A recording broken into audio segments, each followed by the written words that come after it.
Hello everyone, this is Mr. Ahmed Al-Qadri and today we will continue our lesson about heat and we will start a new section, and today we're going to talk about how does heat travel. Okay guys, you can see in this figure here three examples of transmitting heat or three different process. So first we want to talk about conduction. So the first example is conduction. So heat transfers directly from the stove, as you see, to the pan, to the eggs directly. So this is an example of conduction. So the conduction is the passing of heat through a material while the material itself stays in place. So it occurs between objects that are touching by touching.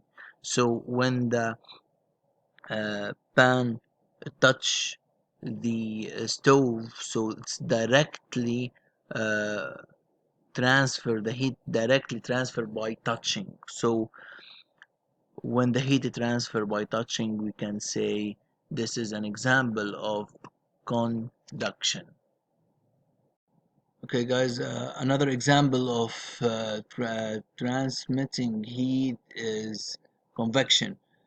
Convection is the flow of thermal energy through a liquid or gas caused by hot parts rising and cool parts sinking.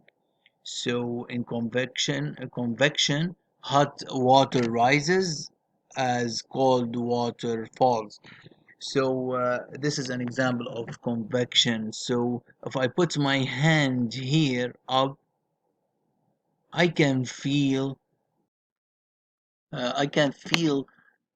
hot particles goes up through the air. So we know that the particles of water and the particles of gases are freely to move more than the solid. So convection occurs in liquids and gases, but not in solids.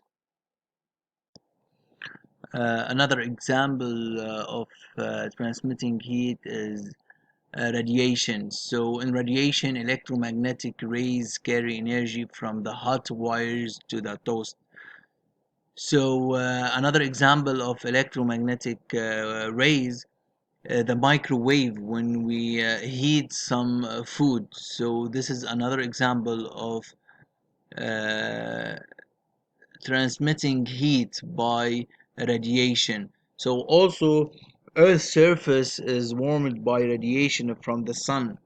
So radiation is the transfer of energy through electromagnetic rays. So these rays include visible light, X-rays, and radio waves. Matter is not needed to transmit radiation. So electromagnetic rays can travel through empty space. So otherwise heat from sun could not warm Earth.